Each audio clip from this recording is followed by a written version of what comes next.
بسم الله الرحمن الرحيم الحمد لله رب العالمين والصلاة والسلام على أشرف المرسلين سيد الأولين والآخرين سيدنا وحبيبنا وشفيعنا ونبينا ومولانا محمد وعلى آله وصحبه أجمعين ورضي الله تبارك وتعالى عن حب العارفين وإمام الصديقين مولانا أبو العباس أحمد بن محمد التجاني وخلفائه المهتدين وأهل طريقته الفائزين الرابحين وجميع المسلمين آمين يا رب العالمين أما بعد. Après avoir formulé les louanges à Allah subhanahu wa ta'ala, adressé les prières et salutations sur notre noble prophète Sayyidina Muhammad sallallahu alayhi wa alihi wa sallam. Donc, nous allons entamer, Inch'Allah ta'ala, notre 67e séance concernant le fiqh allégé. Et donc, qui sera donc, on est toujours dans le livre de la purification, Kitab al-Tahara. Et donc, la quatrième séance aujourd'hui, Inch'Allah, donc de Bab Tayammum, donc du chapitre des ablutions sèches. Donc, lors des séances précédentes, nous avions vu donc les conditions et les causes des ablutions sèches. Aujourd'hui, Inch'Allah Ta'ala, si Allah subhanahu wa ta'ala nous le permet, on va parler ou on va traiter donc des obligations des ablutions sèches. Si le temps nous le permet aussi, Inch'Allah, on va parler donc des sunnah et des mandoubat. Donc des sunnah, donc ce qui relève de la tradition, et al-mandoubat, donc ce qui relève des préférences et donc des actes méritoires. Euh, on commence d'abord, avant de parler donc des obligations, on va d'abord parler de la manière donc de faire les ablutions sèches. En effet, chez les Malikites, rahmatullah alayhim, il y a une forme qui est plus répandue, mais il y a plusieurs formes quand même de faire les ablutions sèches. Mais la forme la plus répandue, donc, et la plus reconnue donc, dans le livre, c'est avoir donc l'intention. D'abord, il faudrait avoir l'intention donc, de faire les ablutions sèches, bon, pour la cause bien évidemment, pour laquelle on fait les ablutions sèches, c'est-à-dire soit cela, c'est pour remplacer les ablutions mineures ou les ablutions majeures, ou aussi, donc, soit on est dans le cas de la janaba, donc on a l'intention aussi pour cela, ou bien c'est une femme qui voit ses lotis, ou bien qui quitte donc ses menstrues, et donc qui a aussi l'intention donc de faire ces ablutions-là. En tout état de cause, il faudrait qu'il connaissent, en fait, que la personne connaisse les causes donc de ces ablutions-là et pourquoi il a envie il doit plutôt, et elle plutôt, la personne, donc doit la faire. Et donc, il va avoir l'intention de se diriger vers la Qibla et dire Bismillah. Et donc, si c'est la terre ou donc si c'est la terre, ce qu'on devrait faire, c'est on va mettre donc les mains au-dessus, donc sur la terre, ce qu'on appelle ad-darba. En fait, il parle de ad-darba, normalement, qui signifie une frappe, mais en réalité, c'est juste le fait de poser. Donc, c'est une pose. En fait, donc, le fait de poser les mains sur donc le sol, la terre. Et si c'est un autre instrument par lequel ou un matériau plutôt, par lequel on peut faire les ablutions comme une pierre, donc je vais prendre donc ce smartphone là qui va servir donc de pierre. Donc il faudrait juste faire comme ça avec la main. Voilà, donc voilà, tout autour comme ça. Donc, et maintenant, quand on le fait, on va soit il y a deux possibilités. On regarde les mains et on souffle dessus. Mais juste un petit souffle s'il y a quelque chose, bien évidemment, qui s'y est attaché. Bon, pour les pierres, on n'en a pas besoin, à moins que la pierre contienne des débris et donc qu'il y ait quand même des choses qui pourraient être susceptiblement, en tout cas, dangereuses. Et donc, voilà, on souffle. Ou bien, on frappe les deux mains, donc l'une contre l'autre. Et si on fait cela, on fait donc al-masr. Voilà. Masrul wajh. Donc, comment on le fait? on avait délimité le visage lorsqu'on parlait des ablutions, c'est-à-dire c'est entre les deux oreilles et à partir donc du début des chevelures jusqu'au menton. Donc, on le fait comme ça, tout en touchant donc le contour des yeux, voilà, mais en insistant sur quoi que ce soit, et juste entre le nez. Donc, mais on insiste sur quoi que ce soit. Il n'y a pas aussi, il n'y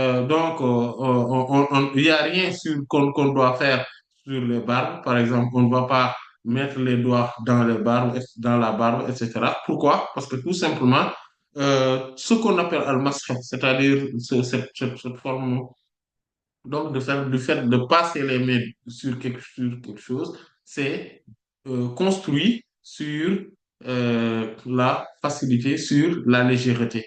Voilà, c'est comme quand on mouille les mains et on le passe les mains mouillées donc sur la tête. On voit, donc il n'y a pas d'insistance, voilà, c'est juste construit, d'accord, c'est bâti sur donc la légèreté. Et donc, on le fait comme ça. Et après, chez les Malikites, rahmatullah alayhim, ils préfèrent une deuxième fois. Donc, on fait cette opération une deuxième fois. Et chez les Malikites, rahmatullah alayhim, il y a bien évidemment deux possibilités. Soit on fait juste comme ça les mains et après on passe donc les, les doigts, d'accord, donc les doigts entre les doigts. Voilà, puis voilà, on touche au milieu comme ça. Bon, on peut ne pas le faire également. Sinon, et puis les doigts de la main gauche, voilà, comme ça.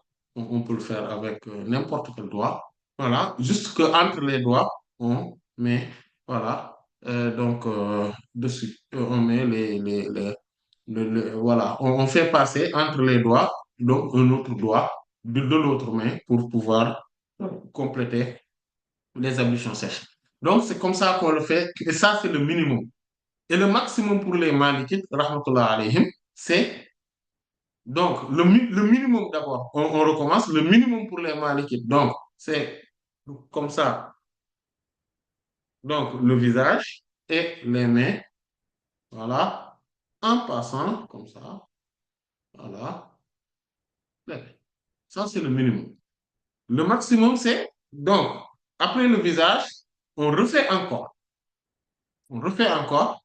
Et tenez-vous bien, on prend donc l'intérieur, donc la paume des mains, la paume de la main gauche, on le pose sur l'extérieur de la main droite. Puis on laisse traverser cette paume des mains sur l'extérieur donc de l'avant-bras, donc ouais, de l'avant-bras jusqu'au coude. On tourne donc de manière circulaire, vous voyez, la main gauche et on le fait traverser de l'intérieur donc de l'avant-bras jusqu'à traverser la paume des mains et l'intérieur des doigts. Et on recommence avec la main droite cette fois-ci, c'est-à-dire c'est la main droite, donc la paume de la main droite qu'on met sur l'extérieur donc de la main gauche et on le fait traverser jusqu'au coude, puis on tourne la main droite autour, donc de manière scalaire, autour du coude, de la coude, et arriver donc à l'extérieur, à l'intérieur de la main droite totalement, on le fait traverser la paume des mains jusqu'à arriver aux extrémités des doigts. Et arrivé aux extrémités des doigts, on fait quoi? On prend un doigt, donc de la main gauche, on le fait traverser entre les doigts de la main droite, puis on fait pareil avec la main droite et donc, euh, donc avec les doigts ou entre les doigts de la main gauche et ce sera bon. Et donc, c'est ça, c'est comme ça aussi qu'on fait les ablutions. Donc, pour les Malikites, rahmatullah alayhim, et les Shafi'ites, il y a deux fois. En fait, il faut toucher la terre deux fois. Voilà.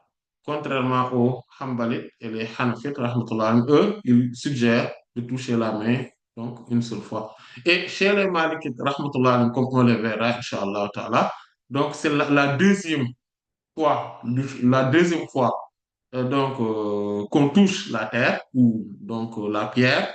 Donc, cette deuxième fois-là est une sunna. C'est la première fois qui est une obligation, qui est un devoir. Mais aussi, chez eux, le fait de toucher, de faire traverser donc, donc de faire de faire le masque, c'est-à-dire donc le fait de passer donc les mains donc autour des mains, juste donc c'est-à-dire juste autour des mains, c'est ce qui est obligatoire, jusqu'au poignet, c'est ce qui est obligatoire. Maintenant, le fait d'arriver jusqu'au coude, ça c'est surérogatoire. Donc, il faudrait comprendre donc ainsi les choses. Et Inch'Allah, ta'ala, maintenant, on va parler maintenant en détail donc des obligations, donc des ablutions sèches, donc les devoirs, fara et le tayammum, donc les actes obligatoires dans le tayammum, c'est-à-dire les ablutions sèches. Euh, il y a d'abord euh, une niyya, qui est l'intention. Parce que c'est un acte d'adoration. Et au moment où c'est un acte d'adoration, cela demande obligatoirement et inéluctablement une intention. D'ailleurs, c'est pour cela qu'il y a l'unanimité des savants sur cette question par rapport au tayammum, par rapport aux ablutions sèches. C'est par rapport aux ablutions mineures, donc les ablutions humides, que qu'il y a une divergence donc des Hanafites, rahmatullah alayhim, qui considèrent que l'intention n'est pas une obligation par rapport à cela. Pourquoi? Parce qu'ils disent que le sens est connu. Le sens, c'est la propreté. Par contre, ici, le sens nous échappe. Donc, c'est quelque chose qui est plutôt occulté. À partir de ce moment-là, donc, l'intention est obligatoire. On est obligé d'avoir une intention, donc, parce que c'est un acte qui est strictement cultuel et qui est un acte d'adoration dont le sens est occulté. D'ailleurs, donc, le sens est occulté. À partir de ce moment-là, donc, les ambitions, pour les ambitions sèches, il y a l'unanimité sur le fait que cela nécessite donc de formuler une intention. On avait parlé des intentions lorsqu'on parlait des ablutions mineures, donc on en a parlé. Et cependant, ici, euh, pourquoi? Pourquoi? Donc, parce que Allah, subhanahu wa ta'ala, donc, ou plutôt le prophète sallallahu alayhi wa sallam a dit, d'après le hadith de Sayyidina Omar ibn al-Khattab, radiyallahu anhu, qui est dans les Sahih, il dit que le prophète sallallahu alayhi wa sallam a dit, innamal a'malu binniyati wa innama likulli imri'in ma nawa. Donc, les actes ne valent que par les intentions et que chacun n'aura que ce dont il a eu pour intention. Et donc, donc au moment donc, il faudrait formuler une intention. Maintenant, quand on doit faire les ablutions sèches, donc celui qui doit le faire, s'il est en état de janaba, ou bien c'est une femme qui a fini de voir ses règles, ou bien c'est Loki, donc cette personne-là doit avoir l'intention de, de rendre licite et acceptable la prière. Donc, par rapport à la janaba ou par rapport au menstru, etc. Voilà. Euh, et si, bien évidemment, donc c'est dans les conditions où il a la possibilité de le faire. Et ça, c'est en vertu du hadith de Sayyidina Ammar, radiyallahu ta'ala anhu. Parce qu'en fait, si c'est pour le wudu, donc c'est clair. C'est clair, non seulement dans le ayat, parce qu'il dit, Ya ayyuhalladhina amanu idha qumtum ila salat. Donc, si vous vous levez vers la prière, donc il dit, faghsilu wujuhakum. Donc, il a parlé de wudu en commençant par le lavage du visage, comme on l'a vu. Et à la fin, il dit falam tajidu ma'an fatayammamu. Donc, et même dans ce même ayat, il a parlé du cas de in kuntum junuban fattaharu. Si vous êtes en état de janaba, bien évidemment, on avait parlé également, c'est le même cas pour la femme qui voit ses règles c'est le chi, elle doit tout simplement faire les grandes ablutions. Donc, le lavage rituel. Et s'il n'a pas d'eau, donc, si la personne n'a pas d'eau, il dit fatayammamu sa'idan tayyiban. Donc, le Coran nous incite à aller faire les ablutions. Donc, il faut avoir l'intention et bien distinguer la cause même donc, de l'ablution sèche, comme on distingue ou on identifie donc, dans notre cœur, dans notre mémoire, la cause donc, des ablutions mineures ou majeures. Et par rapport au wudu, donc s'il se dit que oui, je veux faire le wudu, donc aussi, et il n'a pas d'eau ou il n'a pas la capacité d'utiliser cette eau, donc qu'est-ce qu'il va faire? Il va avoir l'intention de faire les ablutions sèches. Et en ayant cette intention-là, euh, donc le prophète sallallahu alayhi wa sallam nous dit, donc comme le hadith nous dit, il y a plusieurs hadiths, les hadiths Sayyidina Jabir radiyallahu ta'ala anhu, par exemple, où le prophète sallallahu alayhi wa sallam dit fuddiltu euh, euh, fuddiltu khamsan وأعطيت خمسا لم يعطى أحد من الأنبياء من قبلي. Donc, et aussi, c'est le hadith de Sayyidina Abu Hurairah aussi, radiyallahu anhu, qui dit la même chose. Hein, voilà. أعطيت ستة. Dans une autre version, خمسا أو ستة لم يعطى أحد من الأنبياء قبلي. Donc, on m'a octroyé, et dans une autre version, فضلت بخمس. On m'a favorisé de cinq choses. Voilà, qu'on n'a donné à aucun parmi les prophètes qui m'ont précédé. Alayhi salatu wassalam. Et le prophète sallallahu alayhi wa sallam dit, ah, donc, dans cette liste-là, il dit, وَجُعِلَتْ لِيَ الْأَرْضُ مَسْجِدًا وَطَهُورًا. On a fait pour moi la terre comme étant donc une mosquée, toute la terre, وَطَهُورًا. Et donc, est pure et purifiante. Bon, avec plusieurs versions, Inch'Allah, qu'on va citer, Inch'Allah, ta'ala. Mais dans ces hadiths-là, donc, il est clairement nommé que la terre peut remplacer donc les ambitions aussi bien mineures que majeures. Mais on sait que, a priori, cela remplace les ablutions mineures. Ça, il n'y a pas de questionnement là-dessus. Sinon, cela ne servirait à rien de dire que cela sert, donc cela pour remplacer la purification immatérielle. Cela ne sert à rien. Ce dont on peut douter, c'est est-ce que cela peut remplacer les ablutions majeures? Mais les ablutions mineures, cela relève même de l'évidence. Et comme le hadith aussi de Sayyidina Abu Dharr radiyallahu ta'ala anhu qui est dans les sunnah, où le prophète sallallahu alayhi wa sallam dit الصعيد الطيب وضوء المؤمن ما لم يجد الماء ولو بلغ 10 سنين فإذا وجد الماء فليتق الله وليمس به بشرته.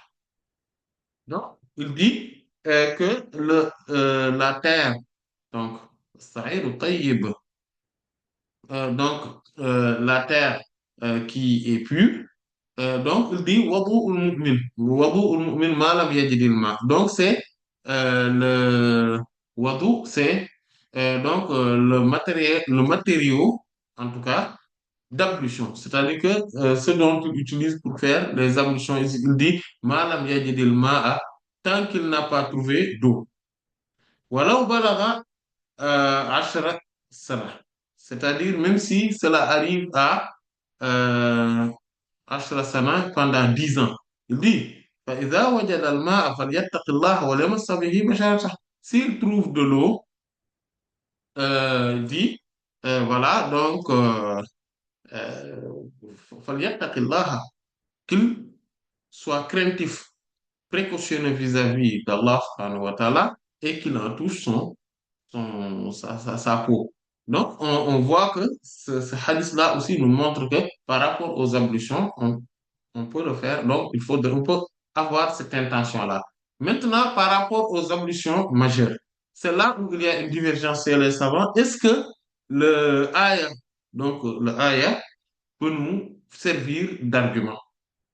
D'accord? Parce que chez les Shafi'ites, rahmatullah alayhim, ce ayah-là ne peut pas servir d'argument. Parce que quand il dit « Aou la mastumun nisa », donc l'imam Shafi'i, rahimahullah, donc, wa radiya anhu, donc lui, dans sa lecture du Coran, il y a « la mastumun nisa », vous touchez, vous avez un contact physique avec les femmes. Donc, pour lui, c'est cela, comme on l'avait vu lorsqu'on voyait les choses qui annulent les ablutions, on avait vu que, donc, chez les Chafites, le fait de toucher la femme, tout simplement, quelle que soit d'ailleurs la femme, sa maman, sa fille, sa tante, etc., une femme qui nous est totalement étrangère, annule les ablutions.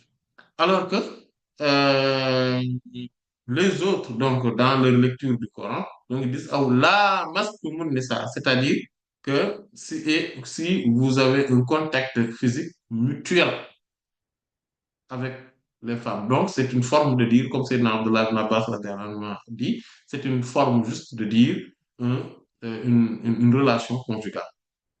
Mais l'imam Shafi'i, rahmahullah, et ses adeptes, donc, n'ont pas cette même compréhension-là.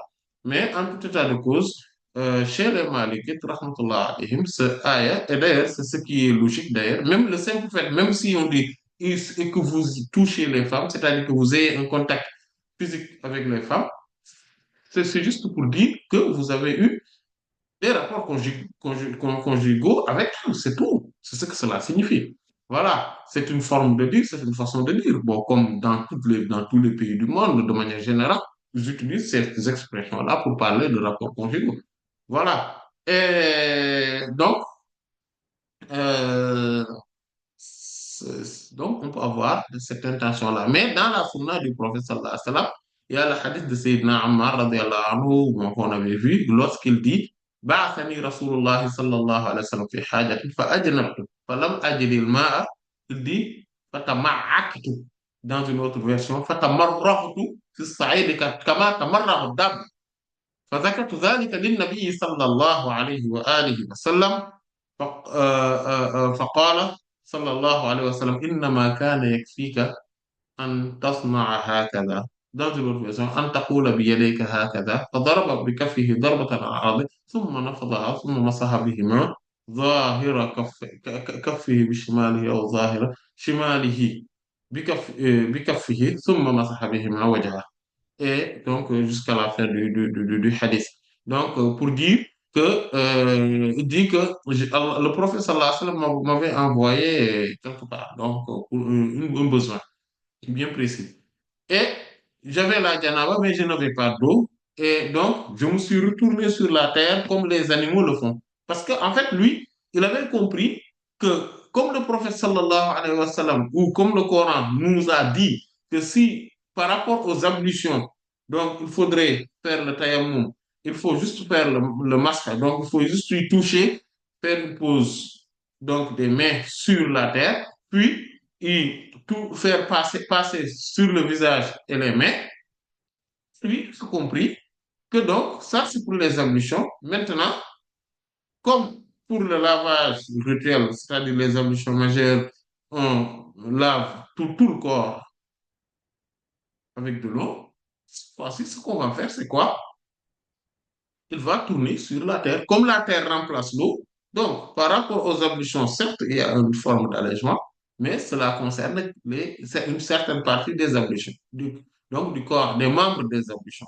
Et là aussi, il se dit, non, cela va concerner tout simplement donc tout le corps. Et pour le lavage, parce que le lavage rituel concerne tout le corps, il tourne. Mais quand il a dit cela au prophète, sallallahu alayhi wa sallam, dans une autre version, il dit فضحك, il a rigolé et il lui a dit pourtant إنما يكفيك أن تقول بيديك هكذا هكذا. Il dit mais pourtant il te suffisait tout simplement que tu fasses comme ça avec tes mains, tu poses, et tu poses comme ça, et tu fais comme ça. Et ça suffit là, ça suffisait largement. En fait, et même dans cette version-là, il n'y a même pas le fait de faire passer entre les doigts, voilà, donc un doigt entre les autres doigts. Non, il y a même pas ça. Et donc, c'est pour ça que cela suffit largement comme ça. Le tayammum, c'est cette version-là c'est ces hadiths-là qui sont les plus authentiques. Ce hadith-là est dans les deux sahih. C'est le hadith le plus authentique. Et d'ailleurs, lui, c'est presque le seul à peu près qui est authentique. En tout cas, cette version et cette façon de faire les ablutions est la seule qui est authentique provenant du prophète sallallahu alayhi wa sallam. Comme l'a souligné le grand imam, pourtant qui est Shafi'i, rahmatullah alayhi, Al-Hafiz ibn Hajar, rahimahullah, dans Fath al-Bari, qui précise que en fait, toutes les autres formes de faire le tayammum, c'est-à-dire en parlant du fait qu'on arrive jusqu'au coude, parce que tout à l'heure, j'en ai parlé, c'est parce que ça, c'est la façon de le faire chez les Malikites. Donc, je voulais quand même donner cette façon, en parlant de la manière dont le font les Malikites, rahmatullah alayhi. Mais, en fait, la manière la plus authentique de faire les ablutions, c'est juste ce que je viens de dire, parce que c'est comme ça que le professeur Assemble a enseigné. Aujourd'hui, regardez, s'il y a quelque chose voilà, qui pourrait être donc dangereux, on l'enlève, on souffle juste un peu, ou bien on frappe donc les mains l'une contre l'autre, puis on fait le visage et les mains, et ça suffit. Et c'est juste ça. C'est comme ça que le professeur l'a enseigné. Et donc, c'est la manière de faire le hadith donc, qui est authentique. Euh, et pour les Malikites aussi, rahmatullah alayhim, lors de l'intention, il faudrait, si par exemple c'est pour donc, quand on fait l'intention, on ne formule pas l'intention donc de lever, d'accord, l'impurité immatérielle. Parce que pour eux, les ablutions ne lèvent pas, comme on l'avait vu, hein, cela remplace juste, mais donc les ablutions mineures ou majeures, mais cela ne lève pas totalement l'impureté, contrairement aux Hanafites, rahmatullah, qui eux, considèrent que cela enlève totalement euh, l'impurité immatérielle pour eux, al-hadas. Donc, comme on avait vu lors de la première séance. Et donc, il ne faudrait pas avoir l'intention de le lever, mais juste l'intention donc, de se dire que c'est juste provisoire que je vais le faire parce que je n'ai pas la possibilité donc d'usage de l'eau. Parce que je ne le trouve pas ou bien je ne suis pas en mesure de le faire. Et donc, eux, il se base sur le fait que le prophète sallallahu alayhi wa sallam, lorsqu'on lui a rapporté la parole, donc le fait que Sayyidina Amr ibn al-As radiyallahu anhu avait dirigé les gens alors qu'il avait la janaba et il a fait le tayammum, vous vous rappelez de ce hadith-là, le prophète sallallahu alayhi wa sallam il lui a dit, Sallayta bi ashabika wa anta junub. Est-ce que tu as fait la prière avec donc tes compagnons alors que tu es en état de janaba. Donc, pour eux, ils se disent que le prophète sallallahu alayhi wa sallam lui dit que parce que la janaba, donc le tayammum ne peut pas l'enlever. C'est juste que il est en train, donc le tayammum, c'est-à-dire les ablutions sèches, remplace momentanément, euh, provisoirement, les ablutions majeures. Mais bon, en fait, cet argument n'est pas assez solide comme on le voit. Mais quand même, donc c'est juste pour dire que celui qui a eu l'intention de dire que oui, effectivement, parce que le tayammum, donc les ablutions sèches me permettent de faire tout ce que je peux faire avec les autres, tout simplement. Ou avec le ghusl, les ablutions majeures, tout simplement. Voilà. Comme voilà le soutien donc des autres écoles juridiques. Ça, donc, c'est le premier. Et le deuxième, c'est As-Sa'id al-Tayyib. Parce que, et c'est quoi As-Sa'id al-Tayyib? Donc, c'est ce qui est, donc, là, donc ce qui est à la surface de la terre. Parce que le terme Saïd signifie donc étymologiquement ce qui est élevé. Donc, c'est pour cela que As-Su'ud signifie l'élévation. Et As-Sa'id, donc, c'est tout ce qui est tout ce qui est élevé par rapport à donc, à la terre. Donc, tout ce qui est à la surface du globe, tout ce qui est à la surface de la terre. Donc, maintenant, pour cette raison-là, le fait que le prophète sallallahu alayhi wa sallam, ou Allah subhanahu wa ta'ala a utilisé le terme fatayammamu, dirigez-vous vers sa'idan tayyiban, donc de ce qui est donc le sable, c'est-à-dire ce qui est donc à la surface de la terre, ce qui est superficiel par rapport à la terre, donc ce qui est élevé, par rapport à ce qui est intériorisé dans la terre. Donc, c'est ce qui est élevé comme ça. Et donc, c'est à cause de cela, les savants ont divergé sur le statut même, en fait, les matières sur lesquelles on peut faire les ablutions. Et le mot saïd aussi est revenu dans le Coran, dans la sourate 18, donc Al-Kahf, et si je ne m'abuse, dans le ayah le numéro 8, le signe coranique numéro 8, où Allah subhanahu wa ta'ala dit wa inna la ja'iluna ma alayha sa'idan juruza.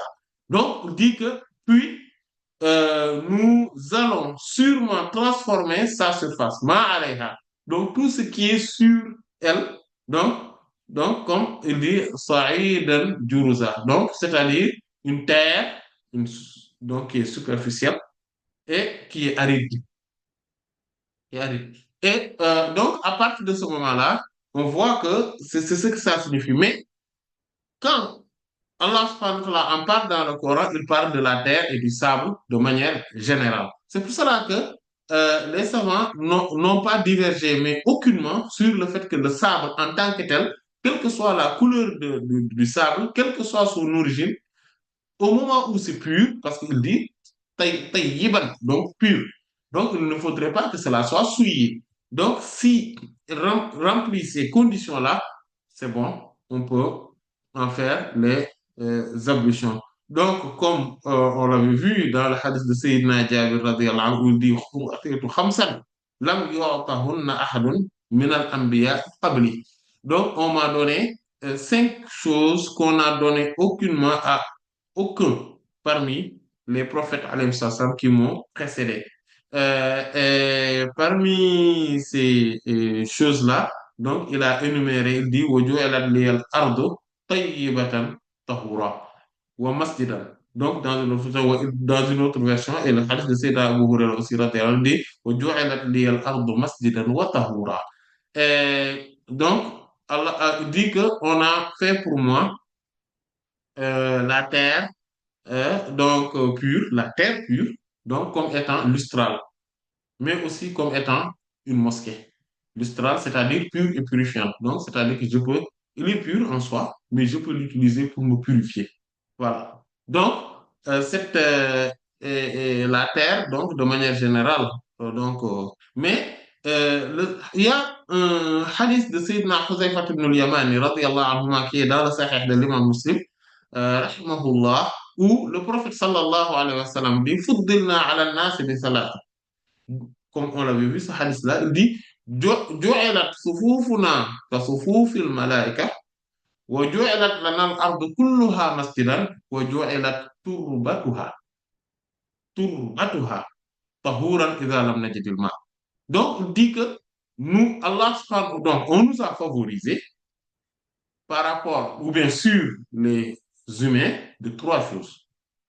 On a fait nos rangées, donc pendant la prière, comme les rangées des anges. On a fait pour nous la terre comme étant une mosquée, donc toute la terre, partout. Et on a fait, donc il dit Turbatuha, son sol, son sable, on l'a rendu pour nous, donc Tahura, pur et purifiant, lustral. إذا لم نجد الماء, si toutefois nous ne trouvons pas d'eau. Donc, sur cette question-là, il n'y a pas de divergence. Mais ce qui est sujet de divergence, c'est Euh, c'est ce qui est en dehors de cela, comme les pierres, voilà, les marbres, les mines, les phosphates, donc voilà, toutes les formes de mines, les alums, d'accord? Euh, et, et tout, voilà. Donc tout ce qui reste, voilà, voilà les briques de toutes sortes, etc. Donc, chez les Malikites, rahmatullah alayhim, donc les pierres, les cailloux, les briques de toute forme, hein, les plombs, euh, l'amel, le sel, d'accord, les phosphates et toutes les formes de mines, tout cela, les marques, etc., il y a une seule condition. En fait, tout cela, on peut l'utiliser pour faire les ablutions sèches. Mais il y a une seule condition, c'est que cela ne soit pas encore dans un processus de transformation. C'est-à-dire que c'est toutes ces choses-là à l'état naturel. On peut l'utiliser pour faire les ablutions sèches. Pourquoi? Parce que la question, en fait, réside d'abord sur la divergence des savants sur le terme saïd. C'est pour cela qu'au début donc, de cette question-là, on a parlé de ce que cela signifie, saïd. Donc, c'est ce qui est élevé à la surface de la Terre. Et ils se disent que tout ce qui est donc à la surface de la Terre comme mille, tout ce qui est naturel, donc, on peut l'utiliser. Voilà. Il n'y a que deux choses qu'ils interdisent. Qu'ils disent qu'on ne peut pas l'utiliser. Parce qu'ils disent le fer, le plomb, tout ça, on peut l'utiliser. Et tout ce qu'on ne peut pas utiliser, c'est juste une chose. Deux choses plutôt. C'est l'or et l'argent. Pourquoi? Ils disent que parce que l'or et l'argent sont, en fait, c'est quelque chose de valeur. En fait, la valeur de cela, on ne peut pas l'utiliser parce que c'est contradictoire à à l'humilité et à la modestie que doit avoir un esclave devant Allah subhanahu wa ta'ala. Voilà. Et aussi, le prophète sallallahu alayhi wa sallam, si vous voyez, nous a interdit l'usage donc de l'or et de l'argent pour faire euh, la purification. Voilà. Ou pour en boire, ou pour boire, etc. Voilà. Comme on l'avait vu dans les hadiths de Sayyidat Salama, radiyallahu anha, etc. Voilà. الذي يشرب في ماء الذهب والفضة إنما يجرجر في بطنه نار جهنم. Comme on l'avait vu, le hadith de Sahih, il est dans les deux Sahih. Voilà, celui qui boit avec donc, un récipient d'or ou d'argent, voilà, en fait, son ventre va euh, réjuljurer. Donc, c'est comme si, voilà, donc, dans le feu de la guerre. Voilà. Et aussi, il y a le hadith de Sayyidina Anas aussi, qui est dans les deux Sahih. La ta'kulu fi sihafi dhahabi wal fiddati wa la tashrabu لا تأكلوا في آنية الذهب والفضة ولا تشربوا في صحافهما فإنها لهم في الدنيا ولكم في الآخرة. Donc, dit que le prophète sallallahu alayhi wa sallam dit que ne mangez pas donc sur les récipients d'or et d'argent, mais aussi sur leurs assiettes et leurs plats, ni buvez pas également. Il dit parce que ça, c'est réservé pour eux, c'est-à-dire les mécréants ici-bas, et ce sera pour nous, Inch'Allah, dans l'au-delà. Donc, on voit que c'est illicite. Voilà, on ne peut pas l'utiliser, comme on l'avait vu d'ailleurs quand on voyait le chapitre des récipients. D'accord? Babul Aniya, si vous vous rappelez, on avait traité de l'eau, Babul Miyah, et puis on a parlé des récipients, Babul Aniya. Et donc, à partir de ce moment-là, donc, on demande donc de ne pas, de ne pas l'utiliser et de manière formelle. En fait, ce n'est pas juste une préférence, mais c'est illicite. Donc, selon les Malik rahmatullah alayhim, et en faisant donc l'analogie par rapport à ce qui vient d'être cité. Maintenant, donc, les autres matières donc, qui sont, qui sont donc originaire de la surface terrestre. Donc, c'est quelque chose de bon, on peut l'utiliser. Mais tant que cela n'a pas encore été transformé ou qui est voilà, dans un processus de transformation, etc. Mais dès qu'on commence à le transformer, comme par exemple les phosphates ou je sais pas, certaines formes de sable qu'on utilise, on le transforme en engrais ou on le transforme on en fait des ciments, etc. Ou des pierres qui ont été transformées donc dans les usines de manière artificielle, comme voilà. Si c'est des briques, par exemple, juste des briques qu'on a fait avec le matériau naturellement comme ça, on ne parle pas de ça. Mais si on l'amène en usine, on le chauffe, etc., avec du feu, etc., voilà, on est dans de certaines formes de transformation chimique. Donc, ça devient, voilà, on ne peut plus l'utiliser pour faire les ablutions. Donc, les pierres qu'on trouve aussi donc, dans les bordures, dans les rives plutôt, etc., tout cela, on peut les utiliser. Donc, ça, il faudrait bien le comprendre. Cependant, les Malikites, rahmatullah alayhim, disent également qu'il est préférable d'utiliser la terre et tout ce qui, donc d'utiliser la terre. Pourquoi? Parce que, donc, comme le hadith qu'on avait vu, qu'on vient de voir, où le prophète sallallahu alayhi wa sallam, le hadith de Sayyidina Hudhayfa ibn Yaman radiyallahu anhu, donc il dit وَجُعِلَتْ تُرْبَتُهَا لَنَا طَهُورًا. Donc, on a fait de son sable, donc de sa terre, donc qui est donc de quelque chose de pur et purifiant.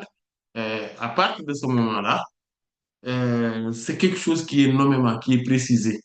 Et les Shafi'ites, par exemple, eux, rahmatullah alayhim, considèrent que, on ne peut pas l'utiliser. Le fait de dire, d'utiliser ces formes de terre, les Shafi'ites, Hanbalites, rahmatullah alayhim, eux, ils disent qu'on peut utiliser juste la terre. Tout ce qui n'est pas la terre, on ne peut pas l'utiliser. Eux, ils se basent en fait sur ce hadith-là de Sayyidina Huzayfa ibn al-Yamani, radiyallahu tabaraka wa ta'ala anhuma, donc les Shafi'ites et les Hanbalites. Mais en fait, les Hanafites et les Malikites les répondent en disant que ذكر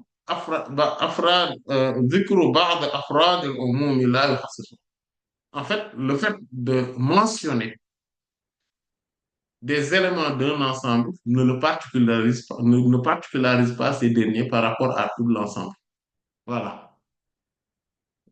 Le simple fait le prophète sallallahu alayhi wa sallam, il a parlé du sol, de la terre, parce que c'est ce qui est plus accessible à tout le monde. Le simple fait qu'il le nomme ne signifie pas qu'il y a que cela qu'on peut utiliser. Parce que quand on regarde le terme générique du Coran, c'est Saïd. Donc, c'est tout ce qui est élevé de la surface du globe terrestre. Voilà. Donc, c'est cela qu'il se base donc sur cela. En gros, voilà. Donc, et les autres hadiths, regardez les hadiths de Sayyidina Jabir radiyallahu anhu, il dit, le hadith de Sayyidina Abu Hurairah radiyallahu anhu, ils disent al-ard, la terre. Et la terre, c'est le globe terrestre. En fait, tout cela fait partie de la terre. Voilà, toutes ces choses-là, voilà, font partie de la terre. D'autant plus que il y a le hadith de Sayyidina Abu Duhaym, c'est Al-Harith ibn Sammat Al-Ansari, radiyallahu anhu. C'est le deuxième hadith en fait qui est authentique sur cette question. C'est ce que je disais tout à l'heure. Il n'y a que deux hadiths en fait. Le premier hadith, c'est le hadith de Sayyidina Ammar ibn Yasir, radiyallahu anhu, qui nous parle de la manière dont il faut faire les ablutions sèches. Et c'est le plus authentique. Et le seul autre qui est authentique, c'est celui-là, le hadith de Sayyidina Abu Juhaym, c'est Al-Harith ibn Simmat Al-Ansari, radiyallahu anhu, qui est dans les deux sahih également, où il dit que أقبل النبي صلى الله عليه وسلم من نحو بئر جمل. فلقيه رجل فسلم عليه صلى الله عليه وسلم فلم يرد عليه النبي صلى الله عليه وسلم حتى أقبل على الجدار فمسح بوجهه ويديه ثم رد عليه السلام. Dit que l'envoyé d'Allah sallallahu alayhi wa sallam s'était dirigé vers la pluie qu'on appelait Bi'ru Jamal. Et il a rencontré, il y a un homme qui l'a rencontré et qui lui a adressé les salutations.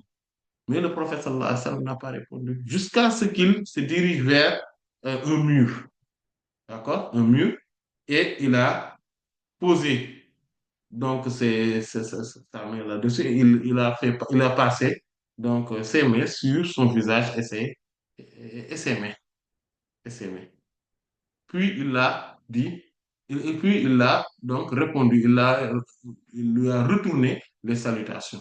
Donc, et ça, c'est conforme à ce qu'il avait dit lorsqu'on lui trouvait en train de faire les ablutions. Il a fini les ablutions quand on lui a adressé les salutations et il a répondu wa alaykum salam wa rahmatullahi wa barakatuh et en disant, il dit inni karihtu an azkura Allah ala ghayri tahar. C'est que moi, je n'aime pas, voilà, prononcer le nom d'Allah alors que je suis dans un autre état que la purification. Donc, dans un état contraire à la purification. Donc, c'est pour dire combien le prophète sallallahu alayhi wa sallam tenait à la purification. C'est pour ça il avait toujours ses purifications. En fait, il avait toujours ses émotions. Maintenant, et regardez, ce hadith-là nous montre aussi que le prophète sallallahu alayhi wa sallam s'est dirigé vers cela. Et donc, il y a le hadith de Sayyidina Omar, radiyallahu anhu aussi, donc, qui nous parle de cela. En tout cas, de cause que d'ailleurs, même le fait que Sayyidina Omar, radiyallahu anhu, s'était tourné autour de la terre, donc ce qui voudrait dire que, parce que le fait de tourner donc sur la terre, cela ne signifie pas qu'il n'y a que du sable qu'on va toucher. On peut toucher des pierres, on peut toucher d'autres matériaux, mais qui sont à la surface du globe. Donc, ça, c'est important. Et donc, c'était le deuxième pilier, le deuxième. Et le troisième, donc, chez les Malikites, rahmatullah, et qui n'existe que donc, chez certains savants, c'est Ad-Darbatu Ula. C'est la première pause. Voilà. C'est le fait de faire la première pause, comme on l'avait décrit tout à l'heure. Et parce que tout simplement, si on regarde bien le hadith de Sayyidina Ammar radiallahu anhu et le hadith de Sayyidina Abu Duhaym radiallahu anhu, ils n'ont cité que cette première pause-là. Donc, si la deuxième était préférable, était obligatoire, ce serait cité. Voilà. Donc, comme on l'avait vu également. Il y a aussi Masful Wajh wal Kaffayni. Donc, c'est le fait donc c'est le quatrième qui est obligatoire, c'est le fait de faire, donc de passer les mains sur le visage et sur les, la poignée des mains et sur les mains. Et il faudrait comprendre que quand le Coran nous parle de la main, de manière générale, sans donner aucune précision, en fait, il parle de la poignée de main. C'est-à-dire que de la main jusqu'au poignet, tout simplement. C'est pour cela que, et ça, c'est une question qui relève de usul fiqh, c'est-à-dire de la méthodologie fondamentale du droit musulman. Car Allah subhanahu wa ta'ala, dans cette, donc, bon, après il y a la divergence des savants, c'est mas'alatu hamlul mutlaq ala al-muqayyad. C'est la question qui tourne autour du fait que quand il y a un texte qui tantôt nous parle de quelque chose d'absolu, tantôt on nous parle de cette même chose mais de manière restreinte. D'accord? Donc il y a al-mutlaq, c'est ce qui est donc déterminé, c'est-à-dire non indéterminé, donc qui est nommé de manière absolue, indéterminée, et ce qui, al-muqayyad, c'est ce qui est déterminé, donc restreint. Donc, en fait, là, on va se dire que à chaque fois qu'on le nomme de manière indéterminée, on va prendre le texte qui est déterminé et on lui donne le sens de l'indéterminé. Donc, le restreint, on lui colle le sens de l'absolu. C'est ce qu'on fait. C'est-à-dire on l'ajoute à l'absolu. Par exemple, ici, quand Allah subhanahu wa ta'ala parle de manière précise les mains, quand il nous dit, par exemple, lavez les mains jusqu'au coude, là, il l'a bien précisé. Mais quand il dit dans les ablutions sèches, passez juste donc sur vos mains, on voit qu'on ne parle que de la poignée. La preuve, c'est quoi? Un, c'est d'abord une première preuve, c'est le hadith de Sayyidina Ammar et de Sayyidina Abu Juhayl, radiallahu anhu, c'est de leurs deux hadiths. Parce que là, le prophète sallallahu alayhi wa sallam nous parle que des mains. Ça, c'est une chose. La deuxième preuve, c'est que quand Allah subhanahu wa ta'ala nomme cette même main sans donner de restriction, sans donner de précision, il veut dire là, il a voulu parler que de la poignée, c'est-à-dire de la main jusqu'au poignet. C'est comme par exemple quand il dit As-sariqu was-sariqatu faqta'u aydiyahuma jaza'an bima kasaba nakalan min Allah. Wallahu azizun hakim. Le voleur et la voleuse, coupez-leur leurs mains. En fait, quand on dit couper-leur leurs mains, on ne coupe pas à partir des épaules. On pourrait dire la main, pourrait vouloir dire, parce que la main, quand on le dit, ça veut dire une de ces deux choses-là. C'est-à-dire, soit c'est la main jusqu'au poignet, donc c'est ce qu'on appelle la main, et l'autre c'est l'avant-bras et le bras. Donc on dit l'avant-bras, le bras et la main. Oh, oui, c'est ça. Non, donc c'est ça, l'avant-bras, le bras et la main. Oui, donc tout à l'heure je parlais de l'avant-bras, en réalité c'était les bras. Ok. Soit on parle de tout, donc que de la main. Donc, soit c'est de la main, donc jusqu'au poignet, soit on parle donc à part des épaules. Donc, euh, c'est l'une de ces deux sens-là. Maintenant, comment déterminer le vrai sens? Quand le Coran nous dit les mains, qu'est-ce qui nous montre que ça s'arrête là?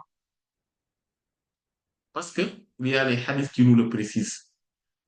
S'agissant du fait donc de la sanction ou de la punition du voleur, le professeur Lassam, ce qu'il a pratiqué, c'est qu'il a coupé juste la main et il a laissé le bras et l'avant-bras. S'agissant des ablutions sèches, aussi, le prophète sallallahu alayhi wa sallam nous a montré qu'est-ce que ça signifie. Même s'il y a un hadith de Sayyidina Abdullah ibn Umar radiyallahu anhu, mais ce hadith-là n'est pas lui-même sa manière de faire les ablutions. Donc, c'est pour ça que les Maliki rahmatullahi alayhim préfèrent qu'on arrive euh, jusqu'au coude.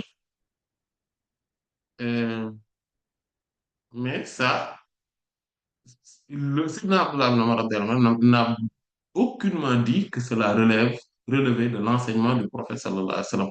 Il se pourrait qu'il avait juste lui aussi fait ce qu'on appelle l'ijtihad, c'est-à-dire un processus d'interprétation, d'effort d'interprétation, comme Sayyidina Ammar radiallahu anhu l'avait fait. Voilà. Mais ce que le prophète sallallahu alayhi wa sallam, et ce qui a été authentifié et rapporté au prophète sallallahu alayhi wa sallam de manière claire, sûre et nette, c'est juste le visage et les mains, c'est-à-dire jusqu'au poignet de main. Et de manière très limpide et facile, comme on vient de le dire. Mais il était important de donner l'avis des Malikites et de donner la précision. Euh, la cinquième, c'est ce qu'on appelle al-muwalat. Donc ça, c'est la cinquième obligation. Al-muwalat, c'est quoi? C'est la succession des actions. On ne peut pas, par exemple, faire les ablutions sèches, c'est-à-dire passer la main sur le visage, attendre le nombre de moments, de minutes que je veux et faire les mains. Donc, je ne peux pas. Parce que c'est juste un seul acte d'adoration. Et cet acte d'adoration-là, on ne peut pas. Voilà. Il faudrait qu'on puisse voilà, continuer. Voilà. Qu'on puisse continuer. Voilà. Donc, on ne peut pas. Voilà, on peut pas faire. En fait, parce que si je ne les sépare, c'est comme si j'ai fait deux actes différents. Alors que c'est un seul acte d'adoration, normalement, en principe. Donc, c'est pour cela que c'est important. Voilà. Donc, c'est pour cela que dans le hadith, on dit toujours que فَضَرَبَ النَّبِيُّ صلى الله عليه وسلم بِيَدِهِ الْأَرْضَ فَمَسَحَ وَجْهَهُ وَكَفَّيْهِ. Le professeur sallallahu a posé sa main sur la terre.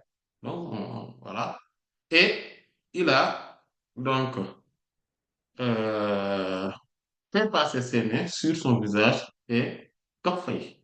Et donc, sur ses mains. Voilà. Et sur ses mains. Donc, il suffit juste de faire comme ça et passer donc entre, voilà, les doigts entre les mains. Et ça suffit. On peut même le faire comme ça, entre croisés. Voilà. J'avais oublié quelque chose. Heureusement, parce que ma bague est tombée, c'est que quand on le fait, si on a une bague, il faut l'enlever. C'est pas contrairement aux ablutions, où on peut ne pas l'enlever. Mais si c'est euh, pour les ablutions sèches, il faudrait l'enlever. C'est parce que en fait, il faut faire le masque quand même et tout. Donc, ce qu'on appelle l'isti'ab. C'est-à-dire qu'il faut que tout soit touché. Il faudrait faire tout. C'est comme quand on fait le masque. Donc, quand on fait passer les mains mouillées sur la tête, il faudrait faire tout. Voilà. Donc, donc c'est, ces cinq choses sont des obligations chez les Malikites. Rahmatullah alayhim. Inch'Allah ta'ala, on va s'en tenir là jusqu'à la prochaine fois. Allah en sait davantage. Allah ta'ala alam. Wa sallallahu ala sayyidina Muhammadin wa ala alihi wa sahbihi ajma'in. Subhana rabbika rabbil izzati amma yasifun. Wa salamun ala al-mursalin. Walhamdulillahi rabbil alamin. Bismillah. Assalamu alaikum wa rahmatullah. Wa alaykum assalam wa Euh, rahmatullah. donc, pour la première question, la personne, elle demande euh, elle dit la maladie qui peut être une cause pour faire du tayammum doit-elle être assez grave ou juste pour un rhume ou de la fièvre, on peut faire le tayammum. Euh, en fait, je pense qu'on en avait parlé lors de la séance précédente. En fait, ce qui fait que on puisse faire les ablutions. Quand on dit que c'est une maladie, c'est juste d'abord, par exemple, quelque chose comme des blessures.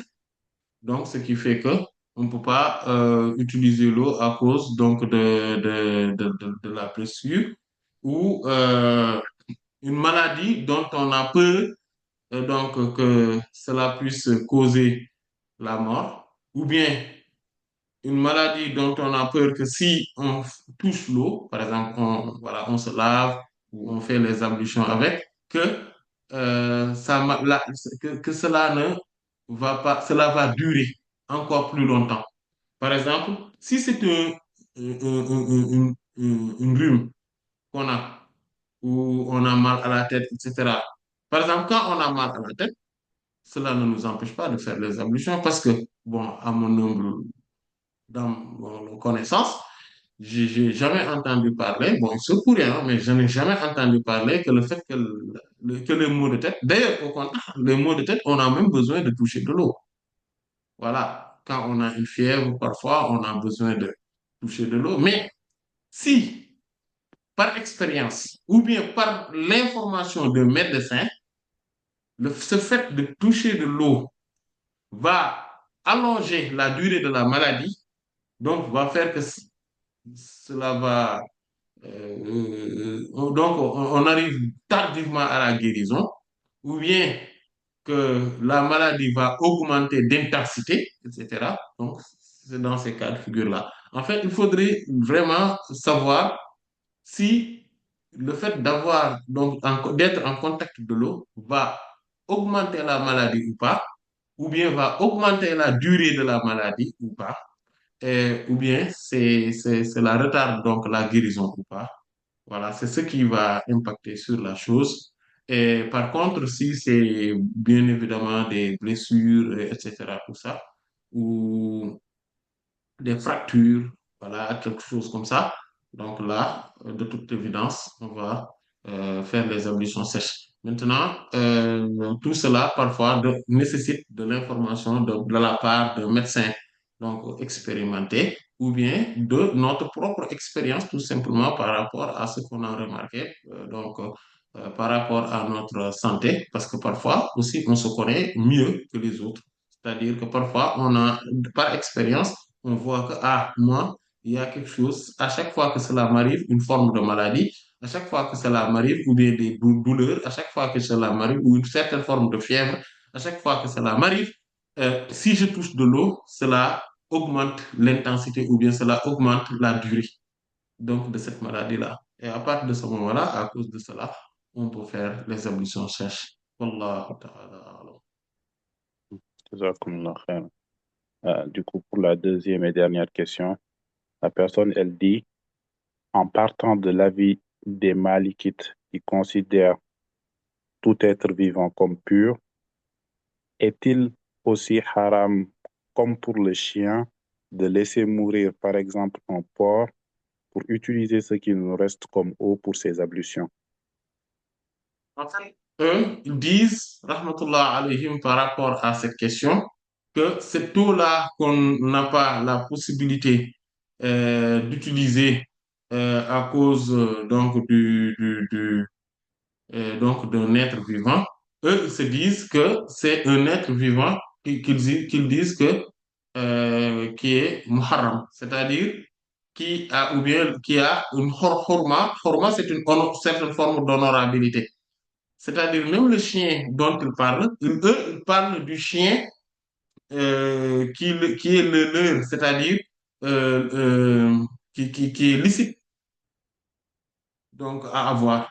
C'est comme le chien pour guider, qui est un guide, ou bien qui garde pour les aveugles, par exemple, ou bien qui garde, par exemple, voilà, les gardiens, voilà, par exemple, les gardiens de bétail, etc., ou les chiens de chasse, plutôt. Voilà, c'est ce type de chien-là qu'ils disent. Mais si ce n'est pas licite à c'est-à-dire que ce n'est pas licite qu'on puisse l'avoir en tant qu'animal de compagnie, ils ne le considèrent pas. Mais si on regarde bien en profondeur les choses, parce qu'il y a un hadith aussi qui est dans le Sahih de l'imam al-Bukhari, vous vous rappelez, on l'avait vu.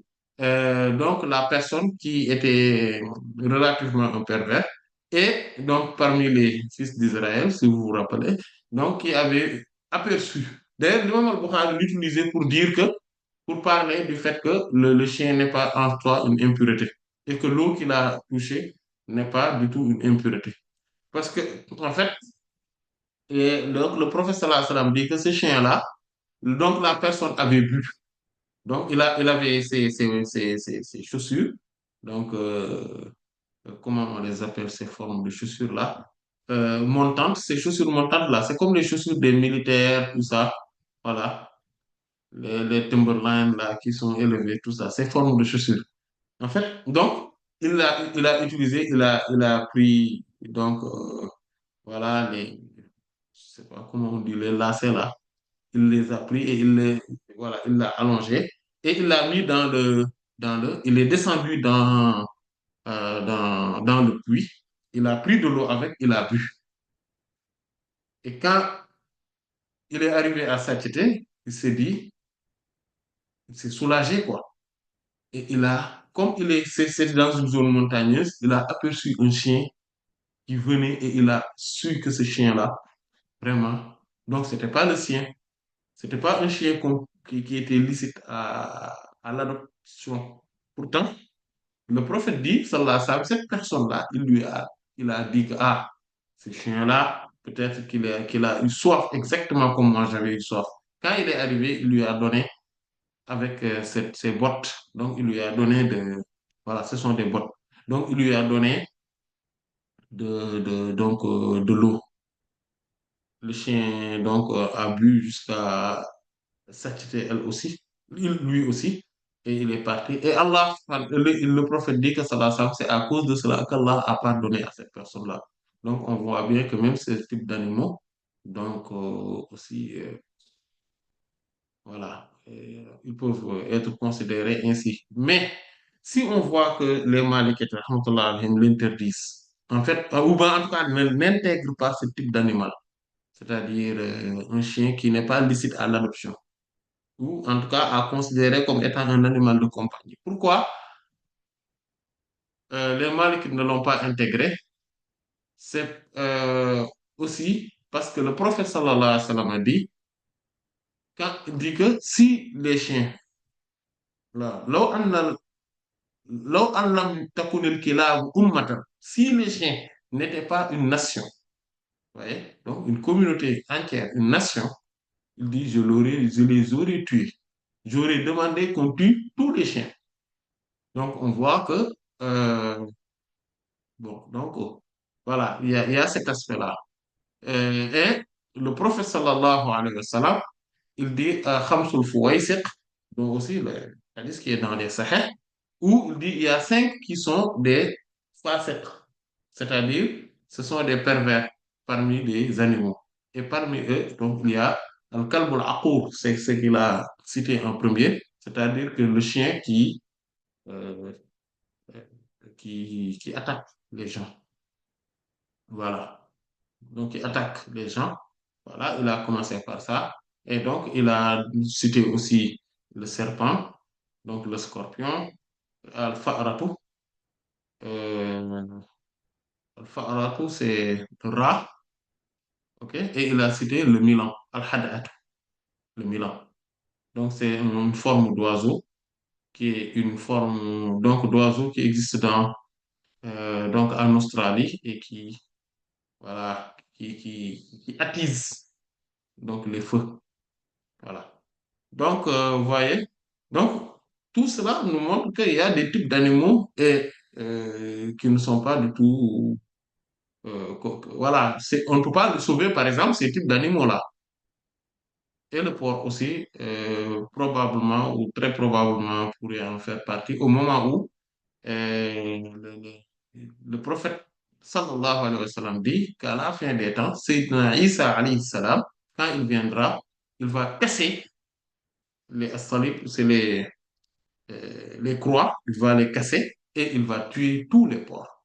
Donc, c'est ce qui montre que c'est ce qui est plus à même avec les porcs. Et tout ce qui se trouve dans le chien comme impureté se trouve chez le porc, bien évidemment. Et d'ailleurs, chez les Malikites, rahmatullah alayhim, une bonne partie parmi eux, sinon c'est la majeure partie même des Malikites, comme on l'avait vu, considèrent que quand même le porc est un animal qui est impur. C'est-à-dire, ne serait-ce que, en fait, pas impur à la consommation seulement, mais il est impur. C'est pour ça qu'ils disent que c'est le seul animal qui est impur, c'est le porc. Et même s'il y a certains maléfiques qui le considèrent comme étant pur en étant vivant.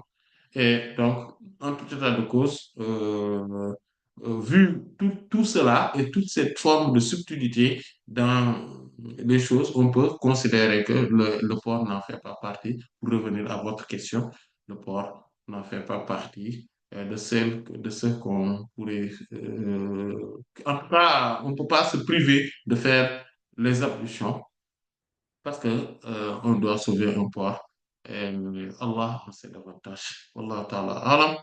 وصلى الله على سيدنا محمد وعلى آله وصحبه أجمعين سبحان ربك رب العزة عما يصفون وسلام على المرسلين والحمد لله رب العالمين